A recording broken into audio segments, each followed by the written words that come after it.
திருமணமான பிள்ளைகளிடம் நீங்கள் எதிர்பார்க்க கூடாத 4 விஷயங்கள். உயிருக்கு உயிராய் வளர்த்த உங்கள் பிள்ளைகள் உங்களுக்கு கற்றுக் கொடுக்கும் வாழ்க்கை பாடங்கள் பல. சிறுவர்களாக இருக்கும்போது உங்களையே சுற்றி சுற்றி வரும் உங்கள் பிள்ளைகள் வளர்ந்த பிறகு அவர்களுக்கென்று ஒரு உலகத்தை அமைத்து உங்களை அதற்கு வெளியே நிற்க வைத்து விடுவார்கள். அதுவும் திருமணமான உங்கள் பிள்ளைகள் உங்களுக்கு உலகத்தின் உண்மையை புரிய வைப்பார்கள். திருமணமான பிள்ளைகள் உங்களுக்கு கற்றுக் கொடுக்கும் 4 வாழ்க்கை பாடங்கள். 1. அவர்கள் வேறு, நீங்கள் வேறு.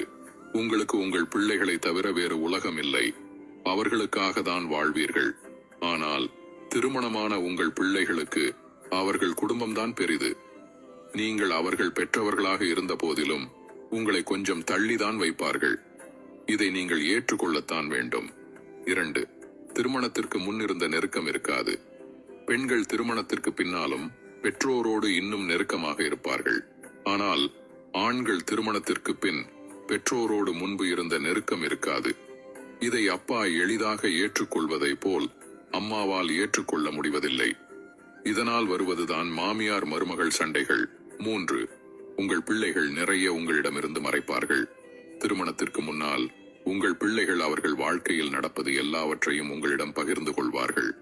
ஆனால் திருமணமான பின் உங்கள் பிள்ளைகளின் வாழ்க்கையே மூடு மந்திரமாக மாறிவிடும்.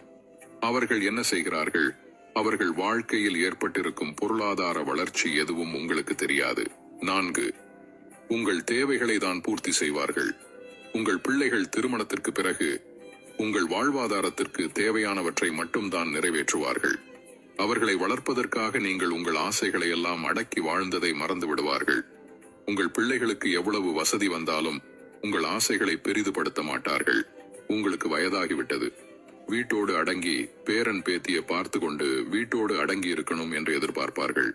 எல்லா பிள்ளைகளும் பெற்றோரை அலட்சியப்படுத்துவதில்லை. ஆனால் 3/4 பிள்ளைகள் கடனுக்கென்றுதான் பெற்றவர்களை பார்த்து கொள்கிறார்கள் என்பதுதான் நிதர்சனமான உண்மை.